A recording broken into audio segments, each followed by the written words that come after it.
Bon dia! Sanitat vol baixar les guàrdies de 24 a 17 hores gràcies a la reivindicació de la metgessa Tamara Contreras i 110.000 signatures al crit de No podem més.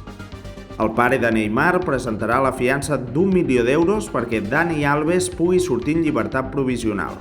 Aragonès pren la iniciativa i demana el suport del PSC al finançament singular per seguir falcant el govern de Pedro Sánchez.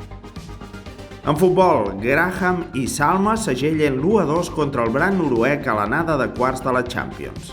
A l'Eurolliga de bàsquet, el Barça va punxar al camp del Fenerbahçe, però manté la segona plaça perquè el Mónaco va perdre a casa contra el Milan. El temps, hem estrenat la primavera i avui tindrem cel enterbolit i temperatures força altes. Felicitats a les Fabiola i per molts anys si celebres l'aniversari. Que vagi bé!